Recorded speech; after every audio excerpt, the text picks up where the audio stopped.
Movie buff specialist Phil and John are back as we continue counting down our favorite 100 films of all time. It's episode number 73, and we are up to movie number 28 on our list. For John, it is Beauty and the Beast. For myself, it is Whiplash. For John, Whiplash will not be in his next top 100 list. No. Beauty and the Beast, man, is tough for me. I feel like one day I just got to suck it up, bite the bullet, and put it in my freaking top 100. But it always seems to just get overshadowed. I don't know what it is. These classic Disney movies just never make it into my top 100, even though this, Robin Hood, The Lion King, those are movies that like I literally will throw on at any time, any day, anywhere and be totally content. John, though, actually does go ahead and put this movie up there high, nice and high, number 28 with Beauty and the Beast. But music heavy week here, which is what led to a lot of John's anger. But I just, John, how you doing before we get into it? Because I'm going to get to talk about Whiplash first, my damn movie. Yeah. But how you doing? I'm doing great. You know what? My movie viewing has been very few and far between this week, by which I mean I only watched 2 movies this week, the 2 that we're talking about. But other than that, like, life feels like we're getting back to normal with everything, with the summer coming to a close. So movie viewing should go up again. Yeah, man, I've been struggling to watch some movies too. I watched only one other movie this week, so that's going to be a really boring segment for everybody who's wondering what the best thing we watched this week was. Because for John, it was nothing. Although I think we did this once before, and it was like, "What are you most looking forward to coming out?" or something like that. So I'll have to get that spin on this. Try to make it a little bit dramatic, a little bit fun. But anyway, we're going to be talking about Whiplash first because obviously not as popular as Beauty and the Beast, although I think Alexa and I already did a Beauty and the Beast podcast at one point. So it'd be funny to see how this differs because I remember John was super excited and then like we let him come on and talk about The Princess and the Frog and he trashed that the way he's about to trash Whiplash. So anyway, I'm going to go ahead. I'm going to talk about Whiplash first. I'm going to give my reasonings why it's in my top 100. Then John's going to go. He's going to explain everything that's wrong. And then I'm going to explain why he's wrong. And then we're going to move on to Beauty and the Beast. And we're going to keep this chugging along for an hour and not waste too much of everybody's time. I do think my internet just slowed down considerably. So I'm going to close some tabs here. But anyway, so Whiplash. Whiplash came out in 2014, put Damien Chazelle on the map. Nobody had any idea who this kid was. Damien Chazelle at the time when this came out, I believe was still in his 20s. I'm going to look this up real quick. Yeah, he was born in 85. So when this came out, he was 29 years old. Makes this movie about a drummer who really badly wants to be one of the greats. And what I love so much about this movie is, and John's going to come out here and he's going to explain everything that's wrong with the music aspects of it. And I'm going to be honest, I don't give a shit because to me, this movie is about the harms of ambition and the harms of perfection. And yet, when you truly believe in yourself and that you're destined for that, you can't help but keep flying closer and closer to the sun. And you will do whatever it takes to get there. And it's about a guy who, for all intents and purposes, what do they always say, John? If you can't do, teach, right? Like that's what they always say. So here's a guy who's now teaching music. He's not, in this huge jazz band. We see him at a later point playing piano and, it's Terrence Fletcher. That's great. But he's teaching. And there's something in him that just is not complete. And he is an insanely flawed character. And this whole movie is just about the ambition. It's the good versus the evil the entire time. Now, I'm going to jump ahead of you so I can kind of like defend myself before I even get there. Fletcher is a caricature for sure. But so is Andrew. However, for as much of caricatures as they are, these kinds of rivalries, these things happen in these weird, whether it's music, sports, film, like these creative worlds. You're always going to have these teachers who are just like abusive or bosses, whatever you want to say. And then you're going to have these people who are like, but I don't give a shit. I'm going to find a way to get it done anyway. I know this because I worked through some of that stuff for about 2-3 years of my life, and it was insane. But it's this ambition, and it's this drive. And what my favorite part about this movie is, what I love so much about it, is how realistically it depicts, like, when you're as driven and nobody can understand you, how you just shut them out because the only focus is how am I going to achieve my goal. And I love the ending that both of these guys with their egos and everything both got to give a giant middle finger to each other. And yet ultimately it led to, finally, you're at my tempo. The whole movie, you're not my tempo, now you're at my tempo. And now they probably just put on the best show that whatever the hell ever saw after Upswinging was a disaster. But anyway, John, you hated this movie. I do. Let's hear it. Okay. So, context for why I hate this movie so much. I went to university to become a music educator. This is combining like all of my world into a film. So when this movie came out in 2014, it had a lot of hype about it, obviously. And you know what? Somewhat rightly so. Like, Miles Teller and J.K. Simmons are phenomenal in this film. They give exceptional performances in each of these roles. The film is like this over-dramatic thing that people tend to flock to, that people tend to like, and think that liking it makes them more in touch with film. Mm-hmm. That's okay. You know what? I can acknowledge the good things about this film. I cannot, as someone who has studied music, like this film. I sat there for the hour 40 run that this movie has, angry the entire time. It's the only emotion I can feel when I watch this movie. And a lot of it comes down to the fact that this, yes, people like Fletcher do exist in the music world. They are so far and few between. And even just like thinking about it from a logical standpoint, Fletcher wouldn't have a job. Dude, he's throwing chairs at kids. This is where I disagree, this though. man has a job. This is where I disagree, because I've had a desk thrown at me. I didn't report anything. I didn't do anything like that. I had a desk fucking thrown at me. Like, while I was being told to cut a wire. Like, this is what I'm saying. Like, these, like, here's my thing. And I understand where you're coming from a rational sense, because there are parts in this movie where I'm like, why isn't anybody going to say anything? Why aren't they going to say anything? It's the same reason why people didn't say anything about Harvey Weinstein for decades. Because the dream that you have to be what you want to be is right there. And you know you got to suck it up and deal with bullshit, but you also know that you're working with one of the best of all time.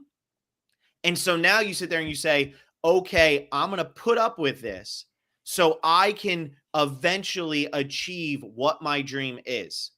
And it goes unreported. That's why. And that's why you see the fear from everybody when J.K. Simmons walks in a room. But they're too scared to even report him, because if they do, is that going to ruin their chances of ever succeeding ever? I'm really glad you bring up this idea of Fletcher being like the best of all time. There's nothing in this film that tells us that at all. Mm-hmm. Well, yeah. In fact, exactly. It's one of the major flaws with Fletcher's character. We have no context for why he's revered so much. He is just this, we don't see, there's nothing that ever proves he is this phenomenal jazz musician that warrants this type of respect that people give him. And even when we do see him perform later, that's a jazz ballad. Yeah, I'm a terrible pianist. I can play that. Mm-hmm. No, probably not as well, because like I said, I'm a terrible pianist, but it's not anything that warrants this type of attitude from him. We don't see anything about Fletcher that warrants his character being the way he is, which makes his character just an asshole the entire time.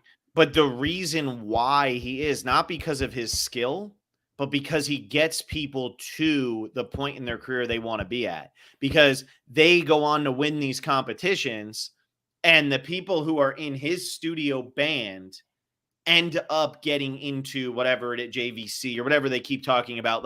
They're playing at all these different venues that are the dream for jazz musicians. So he's the person who can get you there. It's the same thing. I keep going back to the Harvey Weinstein thing, but that's just where my mind goes when we're talking about movies. But what was so great about Harvey Weinstein? He didn't write these movies. He didn't direct these movies. He just put the money up for these movies. but he was the one who could get you your Oscar. Gwyneth Paltrow won an Oscar for Shakespeare in Love, which I always say she should have, but most people don't believe she should have. Why did she win that Oscar? Because of Harvey Weinstein. Like, and that's where I think this character, like, of Fletcher is coming from. Fletcher, like, I agree with you. We don't see anything that makes Fletcher seem like he's very good. And I think that's where part of his depression and his mental stability is, and why he is so ruthless to these people, because at the end of the day, he's not very good at jazz. And like he even says at one point in the movie, anybody can stand up there and move their freaking hand back and forth. Anybody can do that. Whoa. Okay, as a music educator, I have to step in here and say, no, not everyone can do that. Conducting is an art unto itself. All right, coach. And like, it Coach is something Wade. that needs.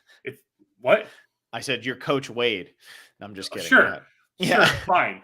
But the point is like, conducting is an art. And if you watch some of the greatest conductors in the world, there's a reason why they're the greatest conductors in the world. Mm-hmm. And yeah, jazz, you don't conduct as much. It's a lot of cueing and everything like that, and keeping people together. But it's still necessary and still gets the feel across. Like, the conductor is still an important person of an ensemble. And him saying, I'm not here to wave my hands around and stuff, it's kind of demeaning to conductors. I think the only note that Fletcher knows is demeaning. Like, yeah, Fletcher does not know. And see, what I like about this movie though is, so Fletcher, first of all, I think J.K. Simmons, and like John's going to disagree with me, but I don't care, because I know that I'm also like a little bit more in the majority here than John is, because of like Letterboxd reviews and Oscars and IMDb and all that shit. I personally believe that J.K. Simmons gives the best supporting performance ever, because he's terrifying to me. And what makes him terrifying in a way that, you know, I put above a Joe Pesci or a Heath Ledger or something like that, is that this is just a person. Like, this isn't a serial killer or a mobster or, you know, like, same reason why we love Timothy Hutton so much in Ordinary People, but that's not a freaking supporting role, which is why I put this above that, because Timothy Hutton's the lead actor. But anyway, like, all of that stuff, he's just a regular person. And yet when I saw this movie the first time, I didn't know people like Fletcher yet, and I still loved it. But the more that I got to know people like Fletcher, the more I loved this movie, because I just love that he was able to put this in a movie where, yes, there's a lot of jazz and there's a lot of music and all that, but realistically, this is a ambition versus your obstacle. What's your wall? And your wall is this guy. But I think J.K. Simmons gives the best performance, like, of any supporting actor ever. I think he's absolutely terrifying. He's absolutely phenomenal. And what I love about this movie is he is so soulless the entire time. And then we get to the part where he gets the news about Sean Casey. And all of a sudden he's got emotion, and we're like, ah, shit, like, this is legit. This is like, okay, you know, like, he's coming around. At that same practice, he's screaming at people, yelling at people, doing whatever. And then we find out that him saying it was a car accident was bullshit, because he actually hanged himself. And it's like, man, everything that we thought that we could start to like about this guy has again gone out the window. He didn't even tell them the truth about it was a car accident. And why is he crying? Is it because he's actually upset Sean Casey died? Or is he upset that Sean Casey might have been led to this place by where he was? Who the hell knows? But I like that we at least get that aspect, and then it just turns around and he's just a total dick again 3 seconds later. See, I really like that you brought up that scene, because I think this is such a total farce from Fletcher in this scene. I don't think Fletcher gives a fuck. I was thinking about it while watching the film. This feels so out of character for Fletcher. He's not this type of emotional guy. I think he's putting on a show because it's what he's supposed to do in this situation. I don't think he cares.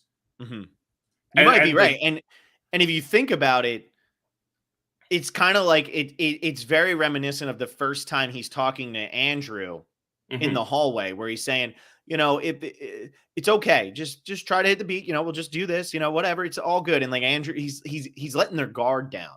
So then he can turn around, and now you can't get at him because you feel bad for him in some way, or you feel like, oh, he'll be nice to me eventually. That's where it lets your guard down. And like, it's a part of manipulation for sure. Definitely. And like, it just feels to me that this scene on this rewatch, it felt like this scene was more to show off J.K. Simmons' acting range Mhm. than it was to enhance the character at all. Mhm. Because it's completely forgotten. Like, yes, we get to the, I guess we call it the climax. And it's not really the climax, I guess, but we get to the point where like the lawsuit's coming up and like Yeah, we're the trying to get climax is Fletcher when. fired and this everything. But and like Sean Casey becomes relevant again. Mhm. But at that point, all of a sudden it's like there's no remorse in Fletcher. And you can tell there's no remorse in Fletcher. Mhm. Mhm. And it's like that's what's supposed to happen. Fletcher isn't supposed to have remorse. He is a truly awful human being. And this scene in the middle of this movie just comes out of nowhere, and it just feels so totally different than everything else in the movie. Well, but I think what goes to your point, I think it's a good point, which actually like I agree with here, and I think it kind of changes my perspective on that. But I think you're right that he's putting on a show there, because then like there's 3 moments in this movie where Fletcher's not a dick. One, when he's talking to Neiman in the hallway. 2, when he's talking about Sean Casey. And then number 3 is at the end when he's talking to Neiman and he's like, this, that, whatever, but there's no 2 words more harmful in the English language than good job. And I just wanted to drive people there, blah, blah, blah. Why don't you come play in my band? Every single one of those has a lie going on in it or an ulterior motive. So I think you're right. I think he's just putting on a show there, because by the time when we get to the end, we know it's an ulterior motive, that he just wants to get Neiman out there, let him get his guard down. But that's what this is all about, is Fletcher lets them get their guard down. It's the same thing as when he kicks Metz out of the band instead of Erickson, because Metz doesn't know that he's out of tune. And it's like, that's worse. So you're out. And if you're going to cry about it, you don't know, blah, blah, blah. Like, I don't need you. Erickson, it was actually you. Now, Erickson, you can have your guard down a little bit, and I'm going to rip you apart at a later time, because that's just what he does. Yeah, I don't know. Like, it's just, there's so many things about this character of Fletcher where I understand where he's coming from. I understand what he's sculpted on, but we know he's an exaggeration. And like you said, he's a caricature. And there are some things that happens that make no sense. Like the actual climax of this film, when we do get the performance at the Lincoln Center, there is no way someone of Fletcher, this egomaniac, would ever do anything that could tarnish his own reputation like that. Well, here's what my thinking is with that scene. Is his reputation's already gone. He's doing this little like pish posh bullshit at this point, and we might be able to help you out, but his reputation is gone. You can't even say his reputation's gone, because he's performing at the bloody Lincoln Center. Like, this is the pinnacle of performance for jazz, right? Like, if his reputation's gone, he's not going to be here in the first place. So, but is that at the Lincoln Center, or is that the other thing? Yeah, it was at the Lincoln. It was performed at the Lincoln Center. Gotcha. Well, all I'm saying is like, it's almost like the weirdness when Kevin Spacey decided that he was going to randomly like make that like video a couple years back where he acted like he was Frank Underwood again and like punched the table, like thinking that was just going to bring him back. Like, even though he might be playing at the Lincoln Center, whatever, he has taken a step down from where he was. And it's almost like, yes, his ego is as massive as it is, like you're saying, but if the drummer is that horrific, he can point, okay, good. Now Neiman's career is totally over because of that one thing. And it's almost like that's more important to him than what is, because his reputation's already what it is. So the other thing, like coming from a music aspect to this though, is even if Neiman is just coming in to a performance cold as a drummer because you think he's a good enough drummer, the rest of this ensemble would have practiced with each other, which means they were practicing without a drummer. Well, I think that they were practicing. Didn't they say they were practicing with a drummer, but the drummer just wasn't up to snuff? Probably. Sounds like that's what Simmons. That's what Fletcher says to him. He says, the drummer's just not cutting. He goes, "What about Connolly? He's in pre-med. What about Tanner? Tanner's doing what?" Like, he asks about all that because Fletcher's looking for a replacement. My thinking is, there was never an OG. Just kick that guy out. We don't need that guy. And let's just come here and ruin Neiman. Probably. I mean, it seems it's Fletcher's MO, really, right? He's a vengeful asshole. The worst thing about Fletcher, I find, and like this was again, I can't give this movie props for some things. And to see one of the best parts about the writing of this film is to seeing how Fletcher's behavior encourages that type of behavior in the other members of the band. Mm-hmm. Mm-hmm. So we see it in Tanner, and then we eventually see it in Neiman too, right? And we get to this point where these people think that they're special because they're in this band and that they can do whatever they want. They can act however they want. They can shit all over people just because they're the ones in the lead chair. Yeah. That's accurate. I can't deny how accurate that is. Well, and I mean, that's the whole thing too of though, like the whole misery loves company. Fletcher's a miserable guy and he's making everybody else miserable at this thing that they're supposed to love.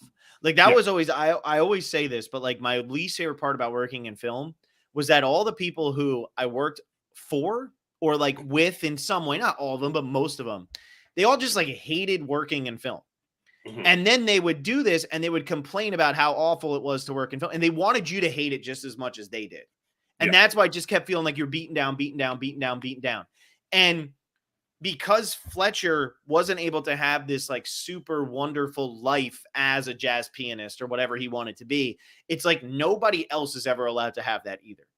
Now you might find that, but even if you hit your pinnacle, even if you get to where you want to get and you get to that first chair in whatever band and blah, blah, blah, you're still going to be the whole time. Now you're just so stressed and everything that it's not going to make a difference. I mean, what Neiman puts himself through in this movie is amazing. And I love it because again, it's all the ambition. Like I'm all about this and I'm all about the exact, with the blood and the playing the drums and all that stuff. Like I'm all about that kind of stuff. So you're not. Let's talk about the bleeding in the hands. If a skilled drummer, someone who's been drumming long enough and is skilled enough to get into the Schaefer Institute, one of the most prestigious music schools in all of America, the only way your hands are bleeding from drumming is if you are drumming incorrectly. Okay. Well, here's this. This is a movie, and that's a visual cue. That's a nitpick out of control. But that's like saying, when you get shot, your blood doesn't spurt that way. It's like we all know it's an exaggeration. Sure. But when we're talking about the other musical aspects of this movie, like it just feels like no research was put into this movie at all to make it so that any of the musical things they're saying make any sense. This is a vision. It's my bandstand time.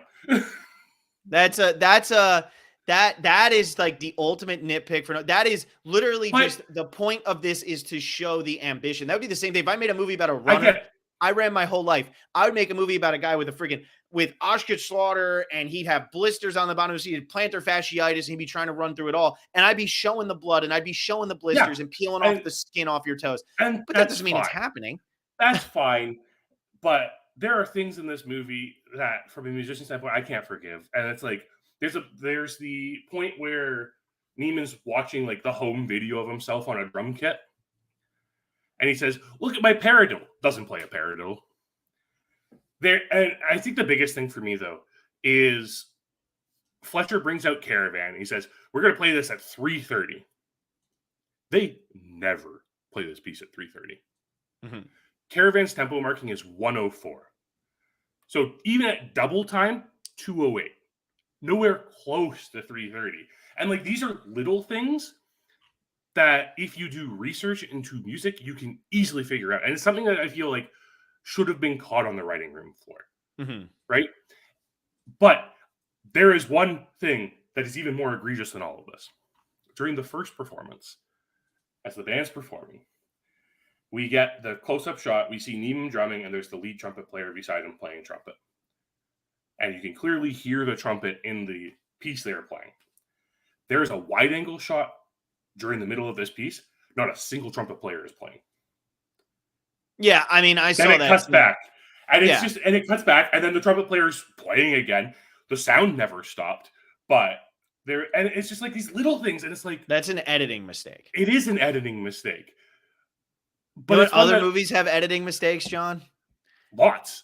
All of them. Every single one of them. I know. But like this was just one that was so...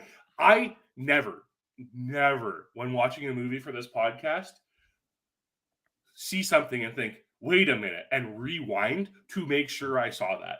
I had to at this point because it was just like, this is something so simple. This shouldn't have happened. Mm-hmm. Hey, I get it, but I will say this: when we get to American Beauty, which is my number 2 movie, Yeah. there's a point where Lester Burnham throws a pillow and it falls on the ground. 2 shots later, it's on the chair behind him. So just please don't knock American Beauty for that Okay. moment, Oh, okay? Because okay. that happens. But again, like, this is the musician in me. This is someone who has spent time in this world. And when you get a movie that is about a large portion of your life, Mm-hmm. and it does these type of things, it just doesn't feel like it's doing justice to it. And I get it. I get that's where my opinion of this movie is coming from. And I understand why people enjoy this movie. But I get that too, because, like, you know, even though I've never been a jockey, but you know, running your whole life, like I ran for 12, 13 years competitively. And you watch a movie that involves running of any kind, it's all bullshit. Like it's all it's all like, you can't watch freaking Without Limits or Prefontaine but then it goes to Seabiscuit or like Secretariat. Like you start to notice these things where you're like, that's not going to happen. Like, get out of here with this nonsense. Like, and it starts to ruin racing movies from that perspective. So I understand where you're coming from with that, because I think it's in Without Limits or something like that. Like there's somebody who's like 2 minutes slower than him, who's somehow running on the same straightaway at the end of the race as him. And it's like, no, that person wouldn't even be close. He would have lapped that person like maybe twice. Like it's ridiculous. Not 2 minutes, but you know, it's something. So I totally understand where you're coming from with those, but I do think that there's a difference between, okay, your 3:30 thing, that to me, that sounds like a lazy thing. The trumpet thing, that is just, hey, we needed a freaking filler shot. I know. And unfortunately, we didn't have one of them playing a trumpet. I know. But like I said, there are really good things. There are a couple of scenes that I really enjoy. I really enjoy how after Neiman gets into the band, he gets the confidence to ask out the girl, right? Mm-hmm. That's good. It's good to see that type of character develop in the character. I love the dinner scene in this movie. Yeah, the dinner scene's great. It's fantastic because it's Division 3. It's exactly Here's 4 words you'll never hear. It's exactly how musicians feel whenever they talk to anyone, right? I mean, I went to music school. I know a lot of musicians. I know a lot of professional musicians. I know people who had these conversations of, well, what are you going to do with that, right? Mm-hmm. I mean, I was a film student, dude. For I get Russian literature and music education. Everyone asks me what I'm going to do with that. Yeah. But, and to have the football player there and like everyone be hyped up about him. And then for Andrew just to say, it's Division 3. It's like, yes, that is because Andrew's there talking about how he just got into the most prestigious jazz band in the United States. And everyone's ignoring it. And everyone's hyping up how, this guy's in Division 3 football. Well, and here's my thing. That's why I connect with this movie so much. And that's why it's so high up. It's kind of like when we talked about Inside Llewyn Davis. I could just feel Llewyn Davis's pain. Why I love this movie so much is I ran cross country. I went to school for film. All you ever heard was, like, every time I'd win a race, and our football team would win by 25 over a team that had, like, 2 kids maybe over 150 pounds. Like, what are we doing? And that's all anybody would talk about. I mean, I went and ran D1, and it didn't matter to anybody in the town. And honestly, to me now, I get it. Like, I'm 30. I understand why it didn't matter to anybody. You get that ego, though, when you're younger, because that's all you have. But it's so funny because what this movie is about is it's about pursuing perfection and wanting to be one of the greats when no one gives a shit if you're going to do it or not. You're not trying to be Tom Brady. If you were going out there to try to be Tom Brady or Matt Sundin, would that be easier for you? Like somebody like Sundin, Wayne Gretzky, something like that. But if you're trying to go out and you're trying to be that's different, because that's going to bring you money. That's going to bring you fame. That's going to bring you fortune. That's going to bring you everything. This movie is about something that's not going to bring him anything except knowing that he's one of the greatest of all time. And it's so important to him that he'll sit down with a girl that he really likes and just insult her to her face because she's going nowhere and he's going to be one of the greats. He doesn't want to be he doesn't want to be good. He wants to be one of the greats. He doesn't want to be great. He wants to be one of the greats. Like, that scene to me is just phenomenal. And it's so indicative of like these people who are driven by this and how people who aren't as driven or they just don't understand it. Why would anybody care as much as Neiman does about this thing that ultimately, if you don't do it, no one cares? It's the same reason why people keep writing books and keep writing movies and keep directing, even when they make nothing but crap to start, because they're going to find a freaking way. Yeah, I agree. Like I said, there are good aspects of this film, and it's the personal things that make it so that I can't enjoy this film. But I think there's another thing to look at with Neiman and Fletcher's relationship and how Neiman parrots Fletcher a lot through this film when he's talking to other people. And there's no better example than this than the Joe Jones analogy. Yeah. Because Joe Jones never threw a symbol at Charlie Parker. Mm-hmm. That didn't happen. And he parrots him. Yeah. He parrots him. He takes Fletcher's word for him because he has this reverence for him and this respect for him. And it's good seeing that respect turn to fear, turn to hatred in the film. Like, it's good seeing that evolution. Also, I have a question. Yeah. Don't you have to be 25 to rent a car? Yes, but whatever. I've rented a car younger, actually. I rented a car at 21. Oh, okay. I just wanted to make sure. I wasn't 25, sure. I knew that 25 is what it has to be for, like, not extra money being added on. Like, you can be 21 and rent a car, but it's going to cost you a shit ton more. Okay. Cool. Yeah. Good to know. Also, I was wondering about that scene. Well, John, here's my question to you. If you got hit by a Mack truck, you think you're getting up and running? No, absolutely not. But exactly. So that's the more important part. In fact, there is a part of me that thinks he might have died there. Just saying. Which would explain why Fletcher would tarnish his own reputation and have Neiman play, and then Neiman succeeds. There's a possibility he's dead. Yeah. I love that you've now gone down that rabbit hole. So there you go. Maybe if you can convince yourself he's dead there, this is a 4-star movie for you. I don't think so. The music thing still gets me every time. All right, well, let's move on to something that makes you happy. But first, since you didn't watch anything, what do you got what are you looking forward to movie-wise? What do you got? Anything? Today's cinema day, $3 movie tickets, and Jaws is playing in IMAX. So I'm pretty excited to see that later today. That's awesome. Yeah, man, we watched Jaws earlier on this podcast. Love me some Jaws. Would love to see that in theaters. I saw Raiders of the Lost Ark in theaters, but that was like the only Spielberg that I've seen, like the classic. Spielbergs, yeah. But I do also want to throw out, I did watch The Rings of Power this week because, I mean, there was new Lord of the Rings to indulge in, and with $1 billion price tag, you expect it, but that is a absolutely beautiful show. That is, from a cinematic standpoint, it feels like a movie the entire time. And I'm really excited to see where it goes. I know a lot of people are complaining that it kind of like meanders and it doesn't do anything. I'm totally fine with that because I watched Sodom Tango. Yeah. I haven't watched it yet, but I always think it's funny when people complain that like the first couple episodes of a show don't go anywhere. It's like, well, yeah, that's why movies are better than TV, in my opinion, because a movie's 2 hours long. It's supposed to go somewhere in the first half hour. When you have a 10 episode first season that's going to be part of like a 7 season thing, of course you're not going to really know what's going on in the first 2 episodes. It's going to meander because they got to set everything up. I feel people forget about the time of like 24 episode seasons. Yeah, they do. And how terrible TV was at that time because there was just so much film. And how Lost literally changed that because Lost was like, we're not doing 24. Right now. Yeah, I can see it. Like, we're not going to do 24 episode things anymore. We're doing 13 because 18, whatever they decided on, because we can't do it anymore. And they did. And that changed the landscape of even network TV. Because, I mean, look at Breaking Bad. Breaking Bad was 13 episodes the whole time. Mad Men. Like, that was a big deal. So, people forget that kind of stuff. What about you, Phil? What was this one movie you watched this week? I watched The Magnificent One, also known as Les Magnifiques. It's oh God, what I gotta like actually click on it because I'm not gonna pronounce anybody's names right. It's a Philippe de Braca movie, and it's got John Paul Belmondo, who's from Breathless and the man from Rio and all that stuff. It's so good. It's really funny. So it's at first, so I forgot what the premise of the movie was, and it's like a Pulp Fiction writer, pretends that he is the hero of his story.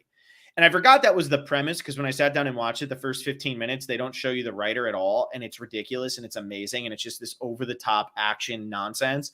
And I loved every second of it. And then I was like, oh crap, now they're showing the writer stuff. And I'm like, I don't know how I feel about that. But once they got into the swing with the writer stuff, I was like, all right, this is great. But the opening 15 minutes might be some of the best 15 minutes I've ever seen. They're so funny. They're so over the top. It's just it's deconstructing like the spy genre.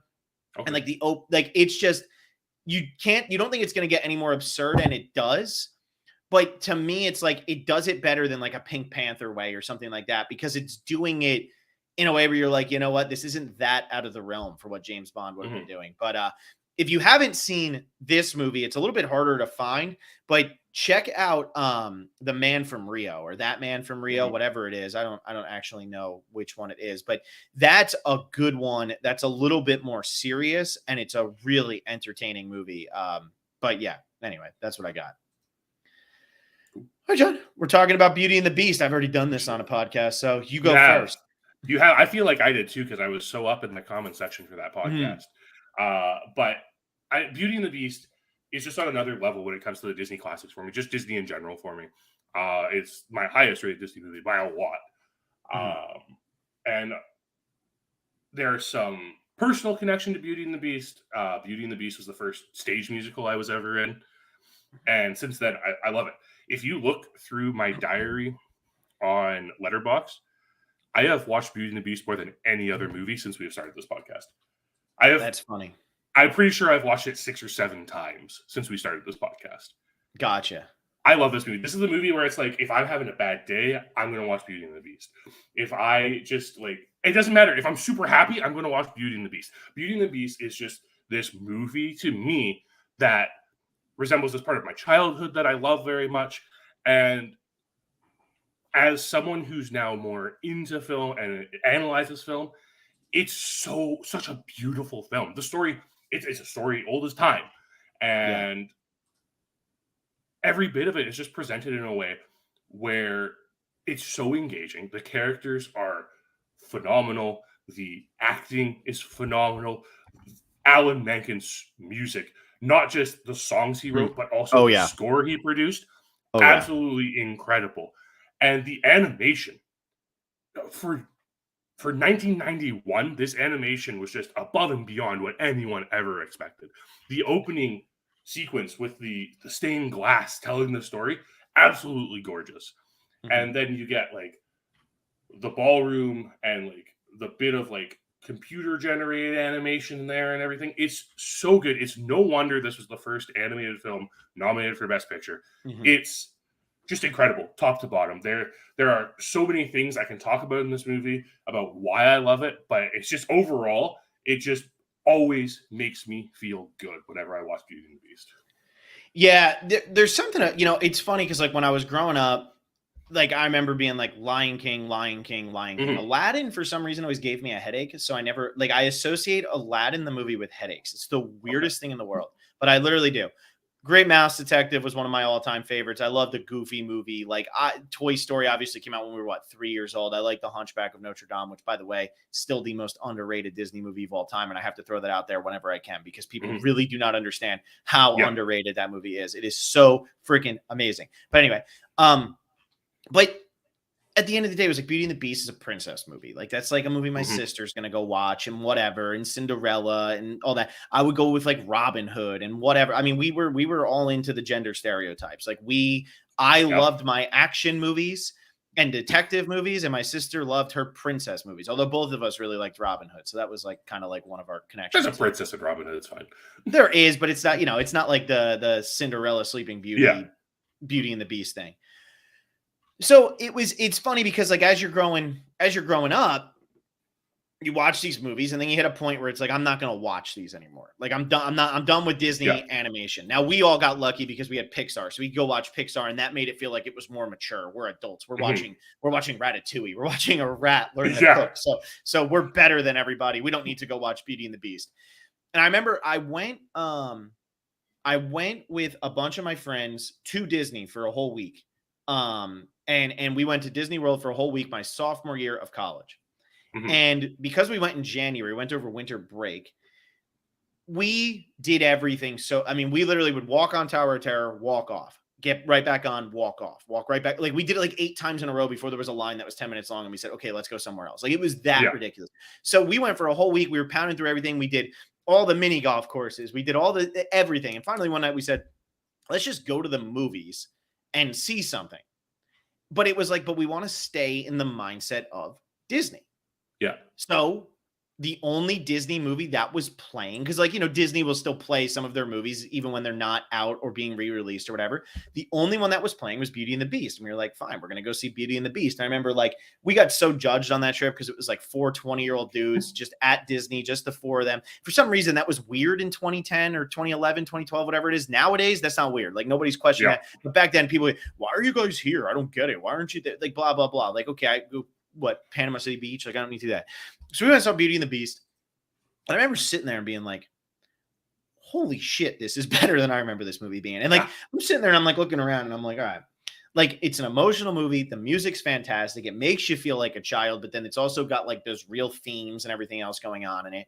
And I was like, man, this is so much better than I ever thought or remembered or anything. Now, I never, of course, like, you know, it wasn't like one of those movies like you go see like Arrival or something and all the boys come walking out with like their big biceps and it's like, hey, what'd you think of that movie? Nobody came walking out of Beauty and the Beast being like, wow, what'd you think of Beauty and the Beast? You know, we just kind of like walked out and it was kind of like one of those like unsaid, like, yeah, we just did that. But it really just resonated with me at that time. And I was like, man, I got to watch this again. And I watched it again like a month later just by myself. And I was like, this is the best Disney movie. It really like just pure Disney, cut out Pixar. Mm-hmm. This is, and for you, it's, you know, the best of both worlds, but this is the best Disney movie because of everything it accomplishes, because of what its overall purpose, this like this storybook feel with the princess and the beast, but it's for everybody. It's for everybody. And I think that's the best part about this movie. It's not just for boys or girls. Like it's for adults. It's for everyone. There's something in this. Gaston is one of the best villains ever. I don't even care. Yeah. Like, you know, whether animation, movie, whatever, he's one of the best villains ever. He's amazing. The Beast is such a complicated character. Belle, Maurice, Monsieur Dark is terrifying. LeFou is a great sidekick. All of the, you know, Cogsworth, Mrs. Potch, Chip, Lumiere, like they're all so good. Everything is so well defined in this movie, and yet it has that magic to it that some of the Disney movies that were coming before this just didn't have. Now, granted, we had Great Mouse Detective into Little Mermaid into this, cut out, you know, Brave Little Toaster and whatever else is in there, but this was why the Renaissance happened, was Little Mermaid and Beauty and the Beast. But Little Mermaid still, even though it's got all the great songs, it doesn't have the depth that this movie has. This movie has a depth that was just unheard of for animated movies at this point. Yeah, and that's really what it comes down to is it's built in a way where these characters are so appealing that every person can kind of latch on to a different character. And like you were saying with Little Mermaid, right? It has the songs, but those characters, I mean, the side characters in Little Mermaid, you don't really latch on to it all. They're there and they have their personalities, but there's nothing big about them. Whereas other than Sebastian, there's not much.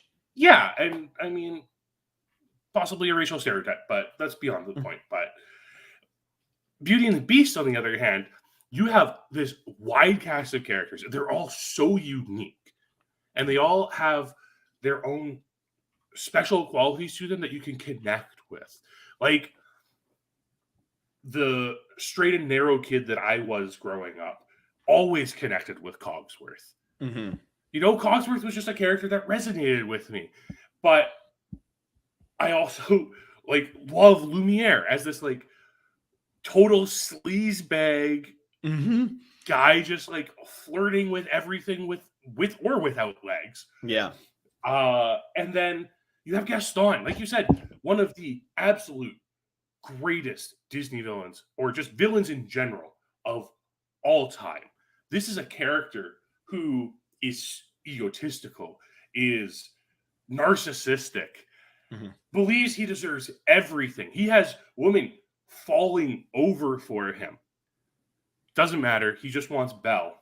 And then at the end of this movie, he's told, hey, there's this like terrifying creature living in a castle. Of course he's gonna like get a bomb together to kill it. It's not because of Belle, because that's what he's supposed to do, is this like big macho hunter of this town. In any situation where we don't know Beast, Gaston's the good guy. Well, and that's what I was gonna say. It's funny because Gaston is the villain because he's the villain. If you really think about what Gaston does in this movie, yeah, he's a creep. He's really going after Belle here. Like, yeah, that's, you know, he's on the prowl. He's trying to get her to marry him without like, just like, you should be entitled to this. But if you really think about what Gaston does in this movie, doesn't harm anybody, doesn't hurt anybody, doesn't kill anybody. I mean, he does Maurice, kind of like get Maurice locked up in an insane well, asylum, he's trying to get at Maurice to get Belle. So again, yeah, like the manipulation factor is there for sure. But like, I guess like if you're really thinking about like what makes him a villain, it's that his pursuit of Belle, and we know Belle doesn't want him.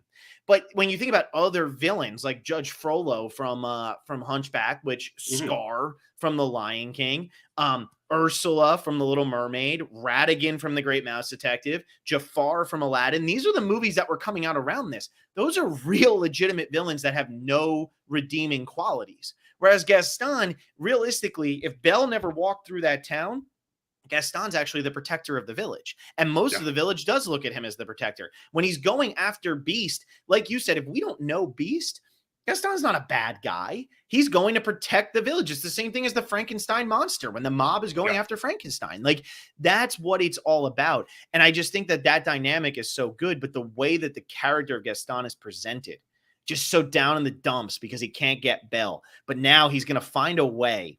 He's going to find a way. Like, I don't know, man. Like that type of depth is what works in this one. And we see this, though, as the Disney movies start to move forward from this one. Like you were saying with the side characters, with the villains, you know, you have Zazu, Rafiki, you have Abu, you have, I'm just trying to think of the one, Jasmine. Like, you have these characters in the next couple movies, Esmeralda and Clopin or whatever his name. I don't know how you actually say his name, but all of those people as you're going through are so much more memorable than what you were getting in movies like The Black Cauldron and The Rescuers and Oliver and Company and things like that were coming out prior to all of this. I think Beauty and the Beast really changed that, and it made the villains more dynamic. Even though they were still very much villains, it was making them so much more dynamic than what we were getting prior to this. Well, that's the big thing. Like, if we look at how Disney evolved after this, like even like The Lion King with Scar, right? Scar is a character who, yes, he's nefarious, he's doing evil things, but he's also like helping these hyenas that were kind of just banished from the kingdom, right? Like there are redeeming qualities if you look deep enough in these Disney villains moving forward.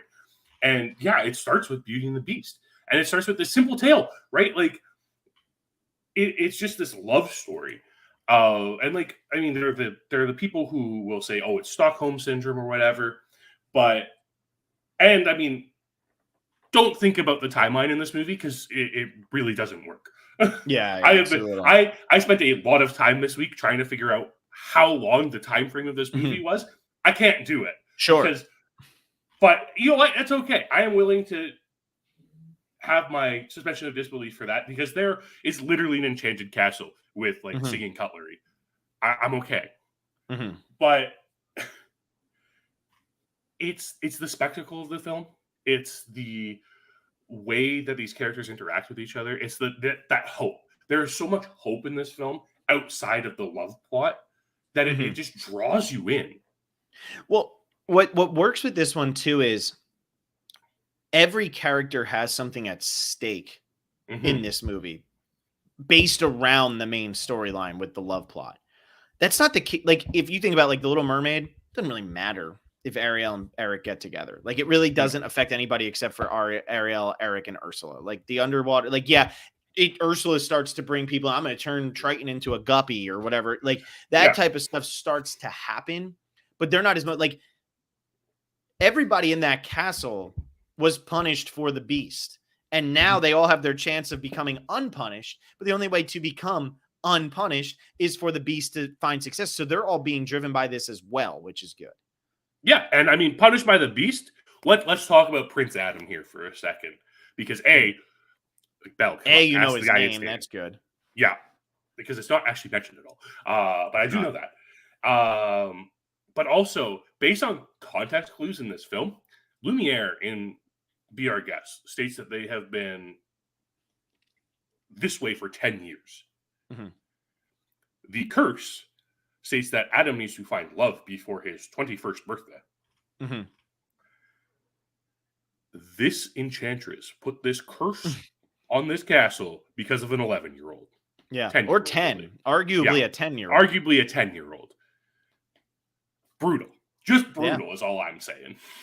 Well, that's the beauty of like these like grim fairy tales or just regular fairy tales, or like even when you look at like a George R. R. Martin or like anything in the fantasy realm, it's always like people that are so much younger. But like that's because back in the day, like people were deciding things a lot younger because they were dying at like 30, 35 rather than living to be like 80. So being 11, 12 years old, if you were a prick, like they kind of wanted to like they didn't like you because you weren't going to get much better. You only had like 15 more years to live. So it is funny, like that type of timeline and like all of that stuff that goes into it. But yeah, I mean, you were talking about the opening earlier. I think this is the best opening of a Disney movie. I love this opening. I love the mosaic thing and like the tiles and the stained glass and like whatever's going on there. And then it leads right into Belle with this song. And like that's the animation now that we're gonna get for the rest of the movie. Like I really love that. And it creates this character of the Enchantress without ever really having to like waste our time with the Enchantress. And I'm all about that. We don't need to have more time than what we spend with the Enchantress, which is none, but just to let it be known that the Beast did something wrong. And now he must find a way. I also love the part though, because based on how it's described at the beginning of the movie, it makes it seem like, well, if the Beast learns to love someone else, the curse is over. And then that happens and Belle leaves and Lumiere's like, well, that should break the spell. And then it's like, well, actually, no, she has to love him in return. And I'm like, there you go, movie. Because you were about to really like screw yourselves with a plot hole there, but they didn't. It wasn't, they learned from that scene where the trumpet wasn't being played and they said, screw it. We need to throw that line in. Yeah. They just knew from 23 years in the future, right? Yeah. They went. But let's talk about Belle, because Belle is, in my opinion, the most compelling Disney princess ever written, because she fits these stereotypical princess tropes, but also has this depth to the character where she's just outcast in her town. She's weird because she reads. How dare she read? And, you know, she has the kooky father and everything. And so she's kind of ostracized. We even see that, like, Belle and Maurice live on the outskirts of town, right? They don't live in town with everyone else. They're not mingling all the time. She's weird. She's kooky. But I think that's what's so endearing about Belle. And it really gives that whole point where I love that in the song Belle, she literally explains like the plot of the movie during the bridge of that song, where she's singing about, you know, Prince Charming and stuff and not knowing it's going to be him till chapter 3 and everything. That's the plot of the movie. The entire plot of the movie spoiled in the first 10 minutes of this. But it's okay because it makes it so wonderful, because you have this character in Belle who's selfless, willing to sacrifice herself so her father can escape and be fine. She's like, whatever, I'll throw myself in prison. Dad, who, you know, got lost on his way to the invention fair, you just go out there, live in the wild still by yourself. You don't need help at all. And then she's so stubborn that she won't come down for dinner. She's like, nah, I'm good. But then she has this such an endearing quality that the entire castle falls in love with her. It's just such a well-written character who's self-confident, who doesn't need a man. Yeah. Right? She doesn't need that protection that we see from it. In a lot of these like princess movies, the man is saving the princess, right? Even the ones after this, Aladdin saves Jasmine from Jafar, right? But that's this is what I think is interesting. Sorry to interrupt you on that, but like with Aladdin saving Jasmine, that is Aladdin's movie. If you look at the ones where it's actually like the princesses movie, Cinderella, Sleeping Beauty, Snow White, even every one of them needs to be rescued in some way. Yeah. Belle does not. And I agree with you. That was like, people don't talk about that all that much, of how like different and defining that was to have happen, because princess movies, like blah blah. But then we get Mulan like 6 years later, 7 years later, whatever it was, which is kind of the same thing. She doesn't need to be saved. And I think like that was a trend that Disney started early. Mhm. It kind of gets overlooked. And it really did start with Beauty and the Beast, because all of these movies are about, I got to find Prince Charming. She doesn't really care if she finds Prince Charming. Like, she's totally content with what her life is. She just wants to be out of the provincial life. She wants to go somewhere else and explore and see things. But that doesn't mean she needs Gaston to take her to do this. You know what I mean? And that's something that was happening in the earlier movies. Ariel can't become, what she wants to be without Eric, and Yeah. blah, blah, blah. Yeah, and like that's what's so great about Beauty and the Beast, is that despite the fact that the love does kind of take like the central focus of the film as we get into the back half of it, it's still not the primary driver of this film. And the love kind of feels incidental in the film rather than forced upon, like these princes force themselves. Yeah, there's something there that wasn't there before. It just happened. Yeah, exactly. And like I love the depiction of Beast throughout the film, because he's on all fours. Mm-hmm. When we first see him with Maurice and everything, and he's hunched over all the time. And as we progress through the film, as he interacts with Belle more, he realizes his humanity again, and he starts standing more upright. It's just a fascinating approach to a visual evolution of a character that the medium of animation allows you to explore. Mm-hmm. Yeah, that's a good point. I mean, yeah, because we see him the first time they eat. He's just, eating out of the plate, and then he starts picking up the spoon. It's like he's not an actual animal. Like, he does have those human traits, but if it's been 10 years, he's lost them. It hasn't mattered. He hasn't needed to. He's just been moping and, worrying about whatever.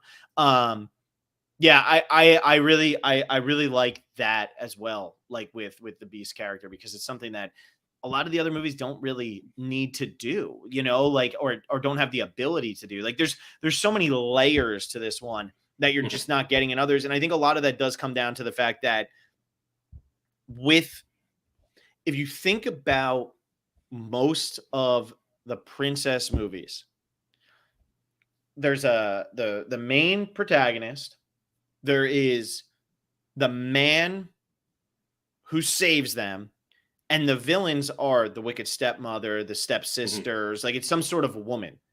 I think the fascinating thing about Beauty and the Beast that allows for all this is that the villain is the man, and that she's with what isn't really a man at the time, like, is learning to become, because that's what makes this one unique from all the others, because every other one, it's, Cinderella, Sleeping Beauty, they all have evil step somethings. Yeah. But in this movie, she doesn't have an evil step anything. She just has Gaston, who won't leave her alone. She, in fact, doesn't even have a mother. Yeah. Like, we really never find out anything about Maurice. Maurice doing great here.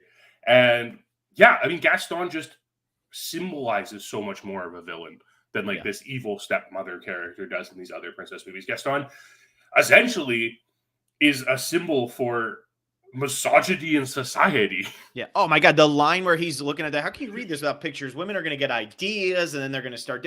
It's the best. It's so great because it's so on the nose, and people are like, oh, that's sexist. Yeah, no shit, it's sexist. It's supposed to be.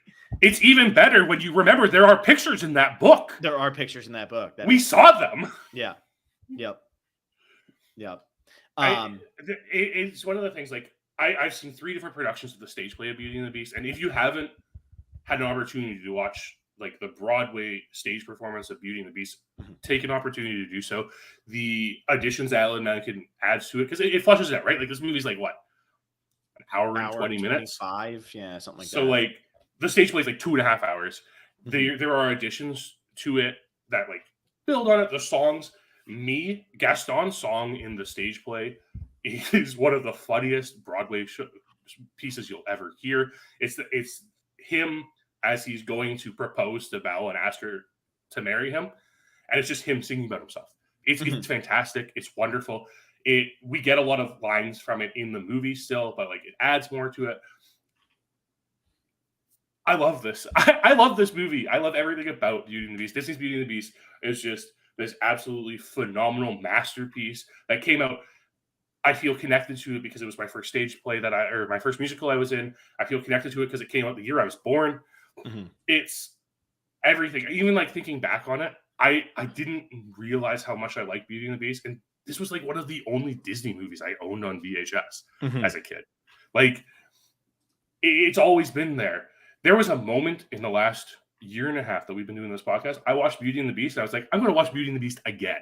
Yeah. Then. Back to back. Yeah. And it was great.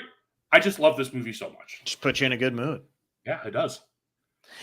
Well, I always have to bring this up. I brought it up on the last podcast, and I need to make sure people understand. But I'm especially good at expectorating is the best line in any song ever. And it really just needs to keep being addressed over and over. Yeah. I need to build I need a shirt that says I'm especially good at expectorating because that is the best part. And then we'll kind of get out of this. But the Gaston song, because you brought it up, Gaston's song in this movie is I Be Prepared obviously comes out a couple years later and is stunning.